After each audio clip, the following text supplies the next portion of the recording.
Hello, my name is Penny and this is Penny's Art Emporium, and I've been really enjoying using these very different colours to what I would normally use. It feels like it's a very sophisticated colour palette. So I would like to do a Dutch pour today because I feel like I haven't done one of those for a long time and I just quite fancy it really. I think all these colours will go together really nicely in that. And I have got this canvas which is 50 centimetres by 40 centimetres, and I would quite like to do a diagonal kind of line that's thinner in the middle and then goes out towards the edges, and I think the colours will just blend together really nicely. And this is the canvas that I did in my last video, and those colours just really did look lovely together. So I thought for my base colour I've got this nice Arteza Grey, and I'm going to lighten it slightly by adding my normal base mix, which is the Dulux Satinwood White. I'll add a little bit of Amsterdam with Floetrol and water. So that will be my very pale light grey base. And then I've got this lovely Payne's Grey, which again is my favourite. It's a really kind of dark navy blue, really. And then I've got my Liquitex Copper, which is lovely and shiny, always comes out really well. Just a little bit of that so it doesn't overpower it. Then I've got this Titanium Gold by Arteza, which again is a really nice colour and complements the others. I've got this Sand, which is another Arteza colour, and it's a very matte, opaque colour. I've got my Deco Art 24 karat gold. I will do a line of white in there, which will be my Amsterdam White. And I think that is all of my colours. So it will be really exciting, really interesting to see how it turns out. I do like my Dutch pours and I haven't done one for a long time, so I just think it'll be really nice. So let's get started.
concentrated with colour as I would like.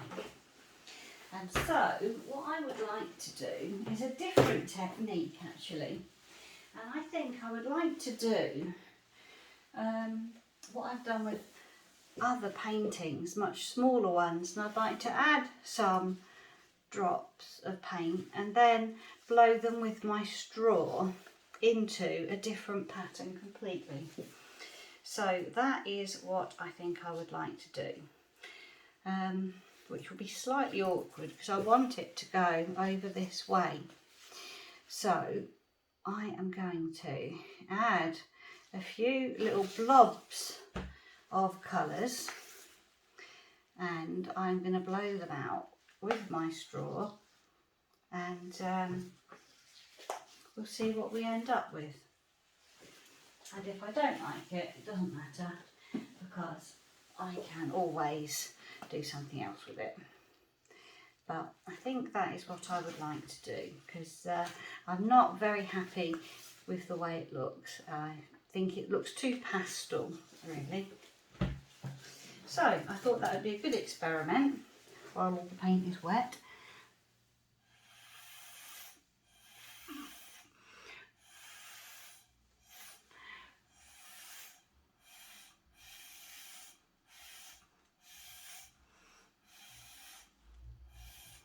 I thought it would just add a bit more colour to it because that was the thing I was most disappointed with.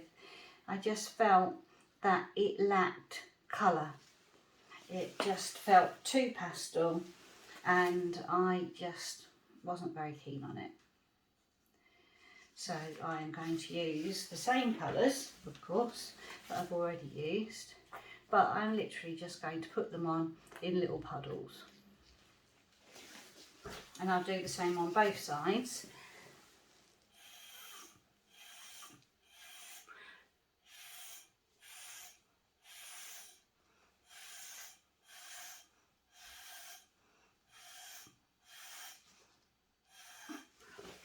That is already looking much, much better, actually.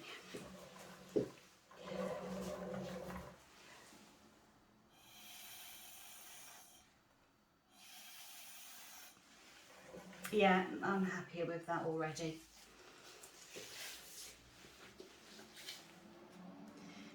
Yeah, Dutch pours, I feel they're very hit and miss. I think that you have to do it in one go, for myself, that is. And if I don't get it right the first time, there's not really much coming back from it, I don't think. I don't think it really works after that.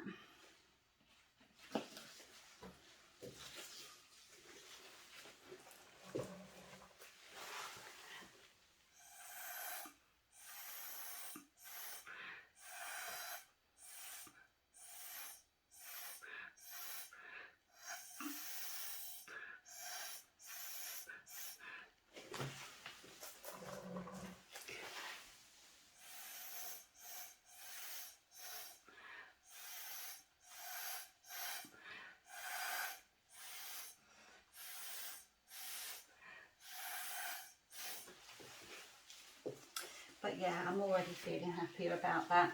I just wanted more concentration of colour really, and I just didn't feel I had it.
is this painting.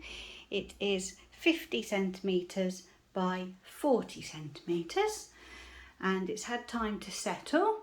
I've fiddled a little bit with it, but I'm much happier than I was when I first did it as the Dutch pour. So I'll bring you in for a close-up so you can just see where I have added those colours, and they've all blended together really nicely. The colours was never an issue. It was just that it felt too pale and I wanted it just not to be quite so pastel. So that is one side, and then this is the other side. It's a really nice little bit. It says a bit like a flower there, and little bits that look a bit like leaves, I guess. So I shall let that dry. It'll probably take a few days, I think, and then I will show you that and you can see what you think. So bye for now. So this painting is dry now, and here it is next to the little one in the same colours, and I think that it's very interesting how it's turned out. It took a very long time for it to dry. It took a few days really. There was a lot of paint on there. I will go in closer for you to be able to see. So you can see the paler areas, that was the original Dutch pour that I did, and then those much brighter areas are the bits I've added with the straw, which I do think was quite successful in the end, and I might actually do a few more like that because I do like that result. And the same on this other side. Some very nice little bits in there, and this really does have a lovely glisten to it with the metallic paints. The copper is always lovely and always comes out really well. And I think with the opaque white and the sand that you don't see so much, but the sand does just help to blend the colours together, but it does glisten really nicely. So I am happy with this, and I do like the nice light grey background colour, and I like the composition. So I hope you enjoyed watching, and I will see you again next time. Bye bye.